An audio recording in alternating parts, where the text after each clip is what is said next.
नमस्कार, मी नम्रता. कुकिंग आणि बरंच काही या आपल्या यूट्यूब चॅनलमध्ये मी आपल्या सगळ्यांचं मनापासून स्वागत करते. आज आपण बनवणार आहोत उन्हाळा स्पेशल चमचमीत फणसाची भाजी आणि भाकरी, ते सुद्धा चुलीवर. तर इकडे आपली चूल मस्तपैकी पेटलेली आहे आणि मी आणि माझी सासूबाई हे चुलीला कंटिन्युअसली ती चालू राहिली पाहिजे यासाठी आमचे प्रयत्न चालू आहेत.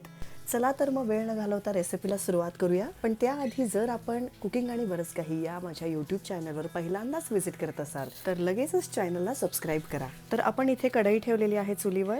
तर आपली कढई इथे गरम झालेली आहे आणि आपण याच्यामध्ये तेल घातलेलं आहे. जेव्हाही आपण फणसाची भाजी करतो, फणसाच्या भाजीमध्ये 2 चमचे तेल थोडं जास्तच लागतं. इथे तुम्ही बघू शकता माझ्या सासूबाई ज्या आहेत ती चूल कंटिन्यू चालू राहावी म्हणून त्याला हवा घालत बसलेल्या आहेत आणि आपलं तेल इथे चुलीवर मस्तपैकी गरम झालेलं आहे आणि बारीक चिरलेला कांदा आपण याच्यामध्ये घातलेला आहे. फणसाची भाजी करताना कांदा थोडा जास्त वापरावा. आपण इथे एक लहान फणस घेतलेला आहे. तर एक लहान फणसासाठी 4 ते 5 मोठे कांदे आपण याच्यासाठी कापून घेतलेले आहेत. इथे आपला कांदा चांगल्या प्रकारे परतून झालेला आहे. आता आपण त्याच्यामध्ये हळद घातलेली आहे. हळद घातल्यानंतर आपण पुन्हा एकदा कांद्याला चांगल्या प्रकारे परतून घेऊया आणि आपण यामध्ये चवीनुसार लाल तिखट घालणार आहोत. फणसाची भाजी करताना लाल तिखट थोडंसं जास्त घालावं, त्याच्यामुळे चव चांगली येते. तर इथे आपण लाल तिखट घातलेलं आहे आणि तुम्ही बघू शकता मस्तपैकी आपली चूल इथे रसरशीत अशी पेटलेली आहे आणि आपण जो फणस इथे उकडून तयार करून ठेवलेला होता तो मी इथे घातलेला आहे. अशी सिंपल, सोपी आणि मस्त अशी रेसिपी आहे. उन्हाळ्यामध्ये नक्की करून पहा. तर इथे मी चांगल्या प्रकारे फणस जो आपण घातलेला आहे तो याला मिक्स करून घेत आहे. याला आपण चांगल्या प्रकारे एकजीव करून घेऊया.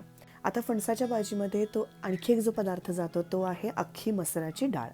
तर अख्खी मसूर जी आहे ती आपण आदल्या दिवशी रात्री भिजत ठेवायची असते आणि दुसऱ्या दिवशी सकाळी भाजी करताना जर तुम्ही रात्री भाजी करणार आहात तर सकाळी भिजत ठेवा. मी रात्री भिजत ठेवलेली आणि सकाळी मी ही भाजी करत आहे. तर इथे अशा प्रकारे आपण पुन्हा एकदा सगळं काही मिक्स करून घेणार आहोत. चवीनुसार मीठ मी इथे घातलेलं आहे. तर आता आपण पुन्हा एकदा मिश्रणाला चांगल्या प्रकारे मिक्स करून घेत आहोत. चांगल्या प्रकारे भाजी मिक्स केल्यावर आपण याला, जर तुम्ही गॅसवर करत आहात तर मंद आचेवर आपल्याला 5 मिनिटासाठी याला वाफू द्यायचं आहे. पण इथे चूल आपली मस्तपैकी पेटलेली आहे म्हणून मी अगदी 2 मिनिटात वरची प्लेट काढली आणि इथे आपली भाजी रेडी आहे. तर भाजी आपली बनवून झालेली आहे. आता आपण गरम गरम भाकऱ्या करणार आहोत. तर इथे तवा ठेवलेला आहे गरम व्हायला. चूल मस्त अशी पेटलेली आहे. आपल्याकडे बेळगावामध्ये जास्त करून तांदळाची भाकरी केली जाते. आपण आत्ता जी भाकरी करत आहोत त्यामध्ये तांदूळ आणि ज्वारी अशाप्रमाणे आपण हे मिक्सचर केलेलं आहे. तर आपला तवा छानपैकी तापलेला आहे. याच्यामध्ये आपण भाकरी करून घालत आहोत. काही म्हणा, तुम्ही कुठलाही स्वयंपाक करा, जेव्हा तो चुलीवर केला जातो त्याची चव वेगळीच लागते आणि ती सगळ्यांना आवडते.